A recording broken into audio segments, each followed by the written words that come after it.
Made possible through support from the Arc of Aurora, PASCO, Personal Assistance Services of Colorado, and Developmental Pathways. A THINK+change training. Hey there, this is Jeff. And I'm Petrie. We are advocates with the Arc of Aurora, and we are here today offering a THINK+change training on a variety of topics as they pertain to people with intellectual and developmental disabilities. So Jeff, what are we going to be discussing today? Well, I would like to start off by discussing the waivers available for adults with intellectual and developmental disabilities. Okay. I can start with a couple, the SLS and the DD waiver if you'd like. I think that would be great. Okay. The SLS waiver stands for Supported Living Services, and it is available to adults who are 18 years and older and who have been diagnosed with some sort of intellectual or developmental disability. It offers a variety of living options, which actually we're going to touch on in another series.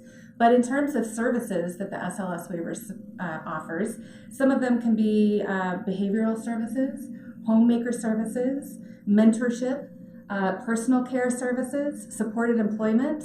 The SLS waiver can also offer some dental and vision supports.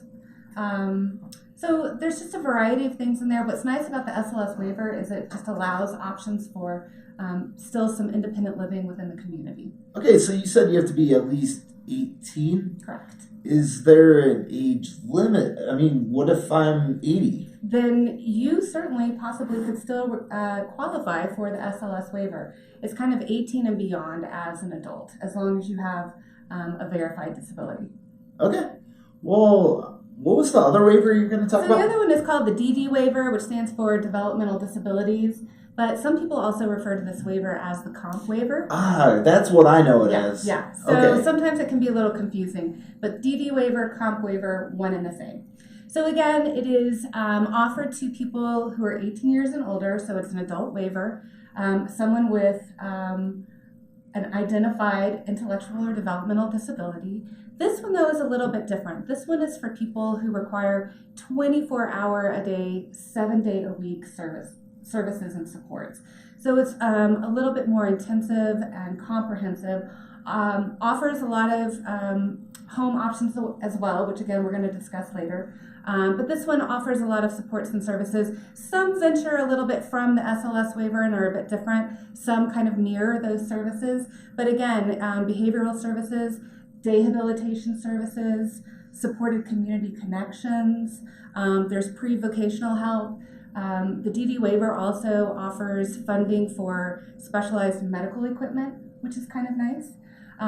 So just a different style of waiver for adults. I will say that currently in the state of Colorado right now, there are over 3,000 people who are waiting to receive the DD waiver. Caramba. Yeah, there is a large wait list for that. So you just kind of need to be aware that it isn't necessarily a given that as you transfer out of children's services into adult services. Well, wait a minute though.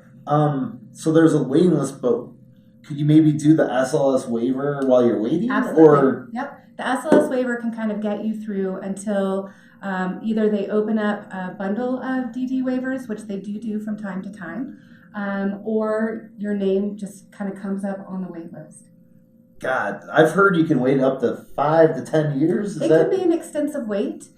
Which is why you want to get yourself on the wait list as soon as you can. But in the meantime, you can supplement with that SLS waiver. I know there are, though, a few other waivers out there that could be a possibility. Yeah, I kind of would like to tell you about those because I know you were curious.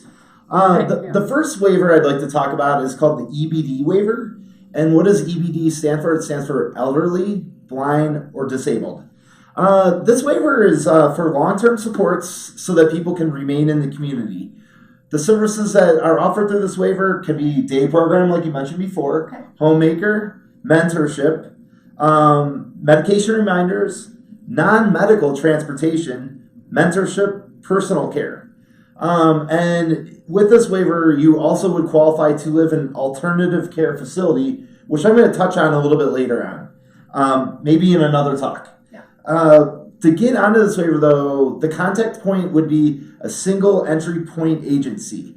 So if you live in Arapahoe County, Adams County, Denver County, Albert County, or Douglas County, you go to Colorado Access to get on that waiver.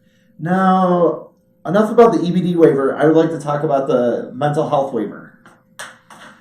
The mental health waiver, it's also called the Community Mental Health Supports Waiver.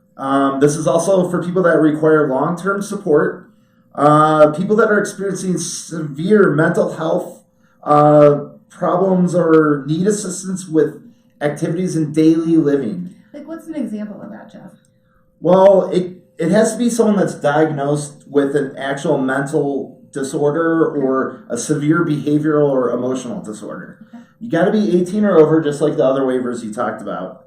But this mental health concern, it needs to really affect your daily living, daily life. Okay. If it's something that can be taken care of with some medication and some therapy, and that's, enough, you wouldn't really qualify for this waiver. This is for people that need a little more support. With this waiver, you get day program. You also have access to alternative care facility. You get the homemaker, home modifications, non-medical transport, mentorship, personal care, respite, and life skills training. So there's quite a bit bundled up in this mental health waiver. A lot of people don't know about this one. It seems like a little more obscure, but it's out there. And once again, you would go through Colorado Access, which is the single entry point agency. And that, if you live in Arapahoe, Adams, Douglas, Denver, or Albert counties, you go to Colorado Access. So what if you live in Aurora, perhaps, and you're trying to access any of these waivers that we're talking about today? Well, for the mental health waiver and the EBD waiver, you're going to contact Colorado Access. For your waivers you're discussing, though, I'm asking you now. Well, so we have some single entry points also. They're called CCBs, or Community Centered Boards. And they are organizations that help you access these supports and services. In Aurora, it's called Developmental Pathways.